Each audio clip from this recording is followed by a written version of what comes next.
Good morning students. आज हम सब हमारे पाठ्य पुस्तक मुस्कान भाग 6 के पाठ 12 कालीन का कारीगर पढ़ेंगे, यानी कि कालीन को बनाने वाला कारीगर।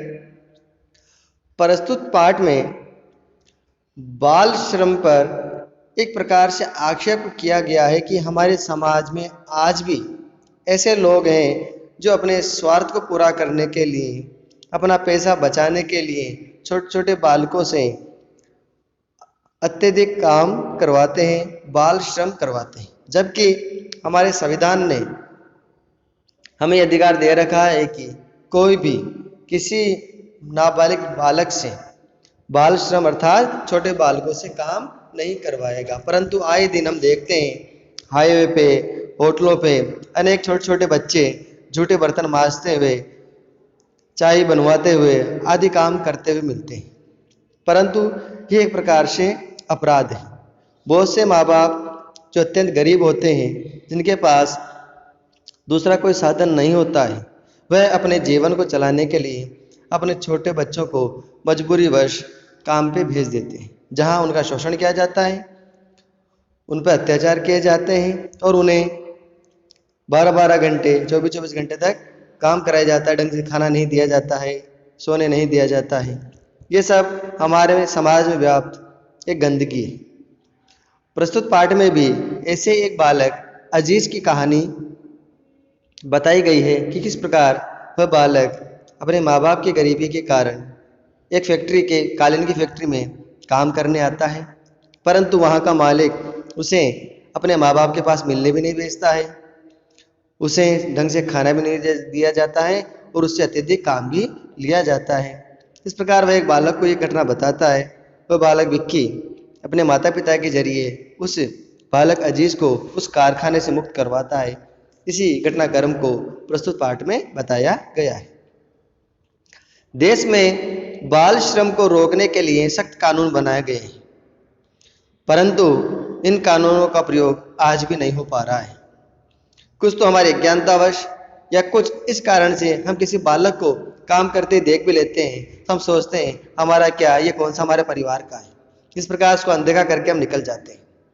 लेकिन हमें कानून का सहयोग करना चाहिए। यह अभिशाप जन चेतना के बिना समाप्त नहीं हो सकता है। अर्थात जब तक लोगों को ये समझ में नहीं आएगा कि छोटे बालकों को का समय, उनका बचपन, पढ़ने और लिखने का समय है, उनमें चेतना नहीं होगी, वो जागृत नहीं होंगे, तब तक ये समस्या समाप्त नहीं हो सकती। कालीन का कारीगर कहानी इसी हेतु सबको सावधान करने का संदेश दे रही है कि हमें बाल श्रम नहीं करवाना है और ना ही किसी बाल श्रमिक को देखकर अनदेखा करना है। उसकी सूचना तुरंत पुलिस को हमें देना चाहिए। उस दिन विक्की जैसे ही अपने स्कूल जाने वाली बस के स्टैंड पर पहुंचा, तभी उसने देखा कि उसकी स्कूल बस स्टैंड से आगे निकल चुकी थी। अर्थात वह लेट हो गया था और लेट होने के कारण वह अपनी बस को छोड़ चुका था, इसलिए उसकी बस आगे निकल गई। विक्की ने दौड़ लगाकर कहा रुको रुको की आवाज भी लगाई, लेकिन न तो बस में किसी ने सुना और न ही बस रुकी। अर्थात वह दौड़ा, चिल्लाया, परंतु उसकी बस को किसी ने रोका नहीं, उसकी आवाज किसी ने सुनी नहीं, इसलिए उसकी बस निकल जाती है और वह स्टैंड पर ही रह जाता है। रुआसा अर्थात रोने सा मुंह बनाकर विक्की पैदल स्कूल की ओर चलने लगा। क्यों? क्योंकि उसे पता था आज वो लेट हो चुका है, उसकी बस भी निकल गई है, अब उसे पैदल स्कूल जाना होगा। 4 किलोमीटर की दूरी अब उसे पैदल ही तय करनी थी। अर्थात उसका स्कूल 4 किलोमीटर था, इतनी दूर उसे अब पैदल ही जाना पड़ता, इसलिए वह उसका मुंह रोने जैसा हो गया। रोने को वह तैयार हो जाता है और दुख के साथ अपने स्कूल की ओर चलता है।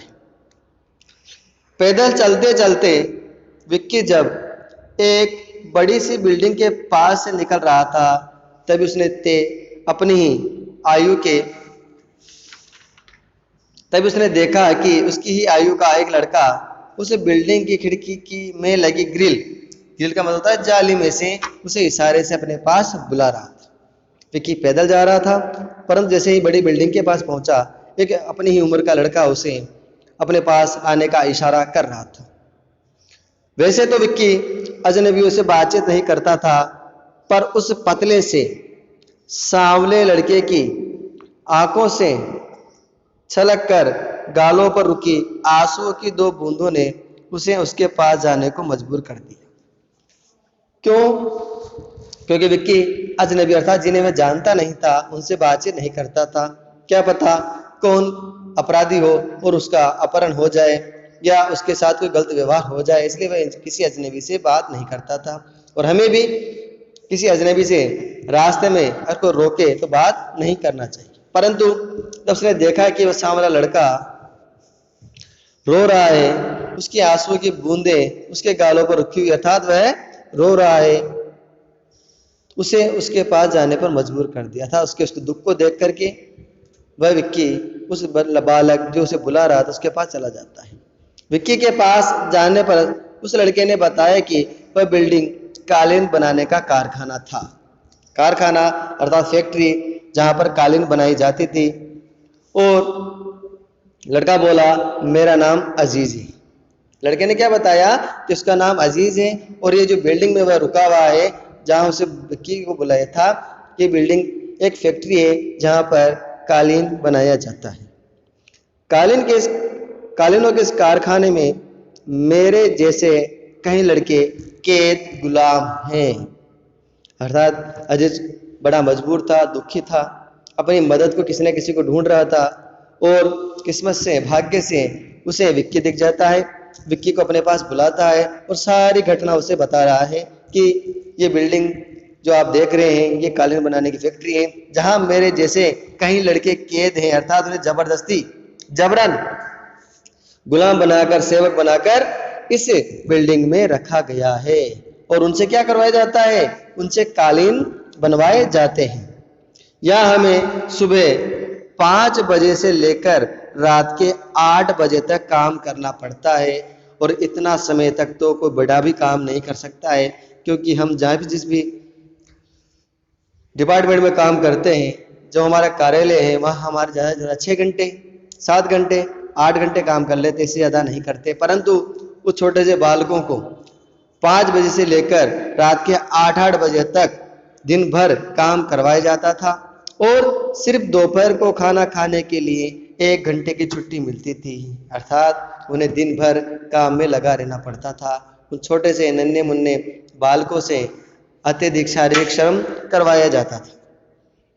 जब तक काम खत्म होता है तब तक हम इतना ज़्यादा थक चुके होते हैं कि खेलने का सवाल ही नहीं उठता, हम लौटते ही सो जाते हैं। अर्थात अजीज उन्हें बता रहा है कि हमसे इतने टाइम तक इतना शारीरिक श्रम कराया जाता है, तो हमें इतनी थकान हो जाती है कि जब हम काम समाप्त होता है रात 8 बजे बाद, तो हमारे अगर खेलने की इच्छा हो तो हम खेल भी नहीं पाते हैं और जैसे ही लेटते हैं हमें नींद आ जाती है थकान के कारण। सोचिए, जिन बालकों को खेलना चाहिए था, स्वतंत्र रहना चाहिए, जिन्हें स्कूल जाना चाहिए था, वह छोटे छोटे बालक किसी लोभी के कारण वह उस फैक्ट्री में बंद है जिनसे दिन रात काम करवाया जा रहा है। तुम्हारा मतलब है कि तुम स्कूल भी नहीं जाते हो? विक्की को आश्चर्य हुआ, इसलिए उससे पूछता है विक्की कि क्या तुम्हारा मतलब है तुम स्कूल भी नहीं जाते हो? विक्की ने सहानुभूति जताते हुए कहा। तभी अजीज उसे उत्तर देता है कि हम तो जाना चाहते हैं, लेकिन हमारे घर वाले बहुत गरीब हैं, वे हमें स्कूल भेजना तो दूर, खाना तक नहीं खिला पाते। मैंने कहा था कि बहुत से माँ बाप अपनी मजबूरी के कारण ही अपने बच्चों को अपने से दूर करते हैं, वरना ऐसे माता पिता कहाँ हैं जो अपने बच्चों को अपने से दूर कहीं काम करने भेजें, परंतु गरीबी अर्थात पेट के कारण। इसलिए आप लोग भी कोई आसपास देखो तो अपने आस पड़ोस में, तो अगर आप इतने समर्थ हैं तो कम से कम एक बालक की तो आपको मदद करना चाहिए। नहीं तो हमारी मदद नहीं करने के कारण ऐसे कई बालक आज भी शिक्षा के अधिकार से वंचित हैं और अपनी गरीबी के कारण कहीं ईंट के भट्टों पर, फैक्ट्रियों में, होटलों पर काम करते हुए दिख जाते हैं। उन्होंने तो ये सोचकर यहाँ में भेज दिया था कि हम यहाँ कुछ ठीक ठाक से रहेंगे, परंतु उनके माता पिताओं को, जिन्होंने उन बालकों को उस बिल्डिंग में काम करने के लिए भेजा, उन्हें यह पता नहीं था कि उनके साथ ऐसा व्यवहार होगा। उन्हें पता नहीं कि हमारे साथ कितना बुरा व्यवहार होता है। काश मैं अपने घर जा पाता। आवाज में सिसकियां शामिल थी, अर्थात वह रो रहा था, उसकी आवाज में सिसकियां भरी हुई थी, अटक अटक के बोल रहा था और रोते हुए सारी घटना उस विक्की को बता रहा है कि हमारे माँ बाप ने तो हमें गरीबी के कारण यहाँ भेजा था कि हमें खाना मिल सके और 2 पैसे कमाकर हम घर ला सके, परंतु उन्हें पता नहीं कि हमारे साथ कितना बुरा व्यवहार हो रहा है। और वह फैक्ट्री मालिक अपने लोभ से, अपनी लालच के कारण उन बच्चों से ढंग से खाना भी नहीं देता है, दिन रात काम करवाता है और उन्हें माँ बाप से मिलने भी नहीं देता है। सोचिए, किसी की मजबूरी का फायदा उठाना भी सही नहीं है। आगे क्या विक्की उस अजीज को उस कारखाने से बाहर निकलवा पाएगा या नहीं, ये हम आगे अध्ययन करेंगे।